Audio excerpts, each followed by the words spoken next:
Bonjour, je suis le professeur Balandreau, titulaire de la chaire de chirurgie appliquée aux armées. Il m'a été proposé de traiter le sujet des traumatismes pénétrants de l'abdomen.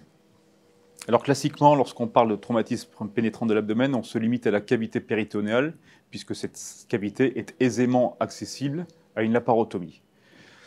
Or, de plus en plus, ces traumatismes pénétrants posent le problème des atteintes extra-péritonéales, notamment des confins rétro-péritonéaux et de la région thoracique. Donc je me permets de changer le sujet, de l'élargir au traumatisme pénétrant du tronc, atteignant la cavité abdominale. Alors un chirurgien de garde qui est amené à prendre en charge ces traumatismes est classiquement viscéral, mais il peut tout à fait être aussi un chirurgien thoracique ou un chirurgien urologue, dès lors qu'il a des compétences en traumatologie. Ce chirurgien intervient à plusieurs étapes de la prise en charge.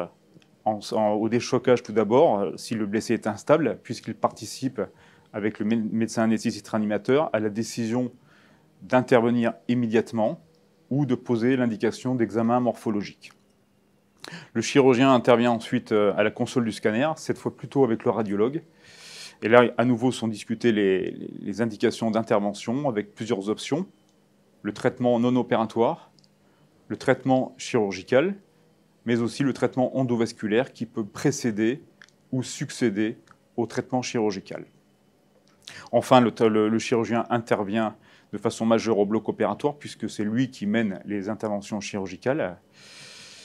Les principes d'une intervention chirurgicale pour traumatisme pénétrant sont un abord par une voie d'abord médiane, l'hémostase par des moyens temporaires, l'entérostase par des moyens temporaires, ensuite l'exploration qui doit être systématique et qui doit permettre d'explorer donc le tube digestif depuis la jonction œsogastrique jusqu'au rectum, les trois espaces rétro-péritonéaux en fonction de l'atteinte suspectée, donc pas forcément systématique, et enfin l'atteinte diaphragmatique doit être systématiquement recherchée, ainsi que une atteinte thoracique.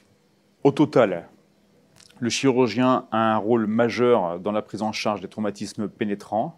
Ce n'est pas uniquement un rôle technique, mais c'est aussi un rôle de conseiller, puisque le chirurgien discute avec le médecin anesthésiste-réanimateur sur les avantages, les bénéfices attendus et les risques de chaque procédure. Je vous remercie.